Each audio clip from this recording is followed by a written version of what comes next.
7 weigh-in and update. Now, I'm not going to show you the scale weighing in because I did that this morning and I recorded it, but I was zoomed in too far and it just cut it off.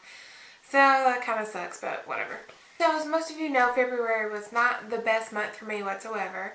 And I should have done this video, I think about 2 weeks ago, but I just didn't want to because I gained weight and I was just, But I did a fat fast and I lost some of the weight I gained and all that. 6-month weigh-in, it was 231.4. And through all the slip-ups I had and gaining back, I gained about 9 pounds. But now I'm back to 233.6. So I'm just about 2 pounds away from being back to where I was. And it really sucks that, you know, if I would have just kept going, I would have been farther on now. But it happens, you know, slip-ups happen. And I'm just glad that I'm finally really back on track and all of that.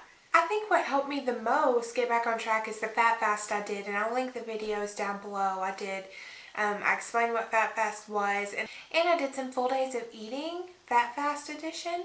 I think I'll be doing some more fat fast days just here and there. I liked it. It wasn't hard at all. So I'll definitely be doing some more full days of eating fat fast edition, as well as just full days of eating how I normally eat. Getting back on track and everything, I just feel so much better. There's nothing like, you know, we say don't put too much thought into the scale and all this, but there's really nothing like seeing the scale move again after you've been stalled or gained weight. Something I've been thinking about doing is weekly weigh-ins for a little bit. I honestly think that if I did weekly weigh-ins, I knew I was recording it and putting it out to y'all, that maybe I'd do a little better. I don't plan on doing that forever, but I think I want to try it. Not only will it help me keep myself accountable, but it can also help show everybody how weight really does fluctuate. I know in the time before Shark Week, a few weeks before, I always gain, and I know a lot of people have a really hard time seeing that number change at all. But it's just part of weight loss. It's just how it happens. Weight loss is not a straight line down. It's, you know, jagged. As long as your big picture is in a general downwards direction, you're doing okay. You'll make it. Through all this, I've kind of just learned to go with the flow. It was really hard getting back on track because you create that addiction and that carb addiction, that sugar addiction again, and you just keep going back and forth. But nothing feels as good as when you're back on track and you know that you're done with that. I think it's a lot of mental too. Within these past couple of weeks getting back on track, like for real, I just felt different in my head, if that makes any sense. I just felt like I didn't need to cheat anymore. You know, whatever was going on was done. It was over with. If you're having a hard time, just keep trying and keep going. And even if you keep stumbling, eventually you'll get there. I know this wasn't the most interesting update, but I was late on it. I gained weight.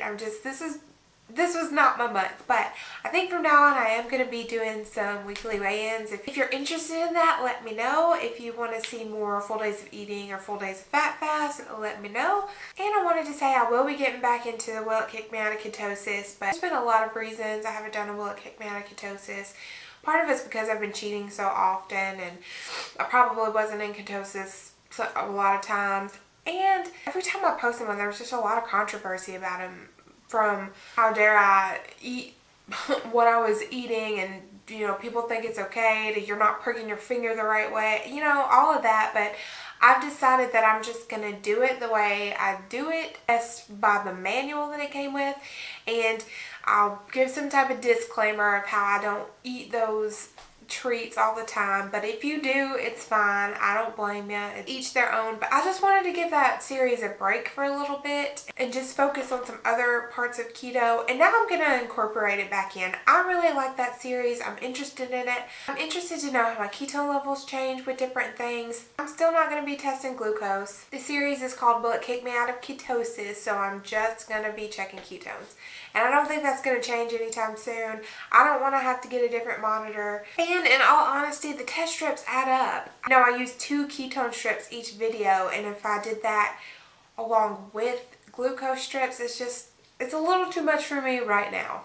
but I'm going to be coming back with that. I'm really excited. Everybody's been asking about it, so I definitely want to do it, and I'm just going to do it my way. Thank y'all so much for watching. I'll see y'all next time. Bye.